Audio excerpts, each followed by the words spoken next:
जब राजकुमार को उस ठग की बेटी ने साथ भाग चलने के लिए कहा तो राजकुमार ने कहा, जब तुम्हारे पिता और भाइयों को इसका पता लगेगा तो हम दोनों की खैर नहीं। तब ठग की बेटी बोली, तुम चिंता मत करो, मेरे पास इसका भी उपाय है। आज रात को सबके सोने के बाद हम यहाँ से भाग चलेंगे और कहीं बहुत दूर रहेंगे, जहाँ कभी मेरे भाई और पिता पहुँच ना सके। तब राजकुमार वर्धन बोला, पर यह सब होगा कैसे?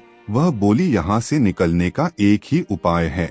मेरे पिता के पास 2 घोड़ियाँ हैं, उनमें से एक तो दिन भर में 60 कोस चलती है और दूसरी दिन भर में 100 कोस चलती है। तुम उनमें से बड़ी वाली घोड़ी को खोल लाना, तब तक मैं हम दोनों के लिए कुछ धन बांध कर रख लूंगी।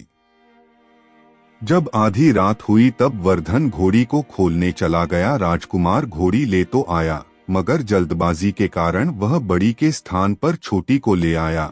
ठग की बेटी बहुत सा माल लेकर घोड़ी पर बैठ गई और दोनों चल दिए। घोड़ी जब चलते चलते 60 कोस पहुंची तो जंगल में रुककर खड़ी हो गई। बीच जंगल में घोड़ी को खड़ी देखकर वर्धन और ठग की बेटी के होश उड़ गए। ठग की बेटी बोली, अनर्थ हो गया, तुम रात के अंधेरे में बड़ी घोड़ी की जगह छोटी को ले आए। मेरे पिता और भाई आते ही होंगे, वो हमें नहीं छोड़ेंगे। इधर जब सवेरा हुआ तो ठग ने देखा कि उसकी बेटी और मुसाफिर दोनों गायब हैं।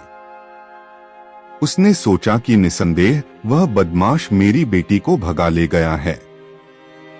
तबेले में जाकर देखा तो पाया कि छोटी घोड़ी गायब है, कि प्रतिदिन और बड़ी वहीं है। सोचा ज्यादा दूर नहीं गए होंगे और घोड़ी पर सवार होकर उसने उसे तेजी से दौड़ा दिया। थोड़ी ही देर में जंगल में उस स्थान पर जा पहुंचा जहां वर्धन और उसकी बेटी ठहरे थे।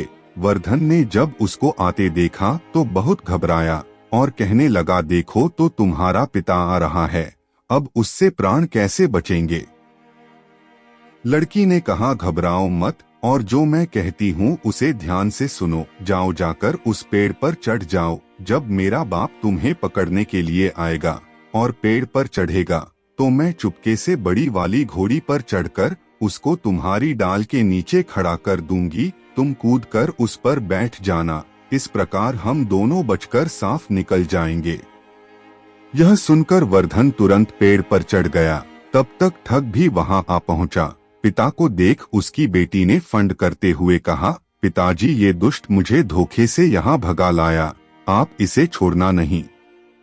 यह सुन ठग गुस्से से तिल मिलाया। वर्धन को पेड़ पर चढ़ा देखकर घोड़ी से उतरा और उसे पकड़ने के लिए पेड़ पर चढ़ने लगा। बाप के घोड़ी से उतरते ही मौका देख ठग की बेटी घोड़ी पर चढ़कर उसे वर्धन की डाल के नीचे पेड़ के पास ले आई।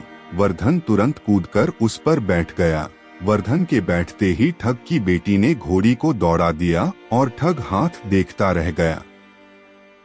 ठग की बेटी और वर्धन कई दिनों का रास्ता तय कर एक शहर में पहुँचे और दोनों वहीं बस गए। वहाँ वर्धन ठग की बेटी के साथ आराम से दिन गुजारता रहा और जब उसके देश निकाले की अवधि पूरी हो गई तब वह उसको लेकर अपने राज्य चला गया और उसके साथ शादी कर हंसता खेलता जीवन व्यतीत करने लगा। निष्कर्ष, वर्धन और ठग की बेटी की यह कथा हमें यह सिखाती है कि प्रेम और विश्वास का बंधन सबसे मजबूत होता है। जब बुद्धिमत्ता, धैर्य और निस्वार्थ प्रेम मिलते हैं तो असंभव को भी संभव बनाया जा सकता है। जीवन में चाहे कितनी भी कठिन परिस्थितियां क्यों न आए, सही निर्णय, संयम और परस्पर विश्वास हमें हर संकट से बाहर निकाल सकते हैं। दोस्तों, कहानी अच्छी लगी हो तो सब्सक्राइब करें।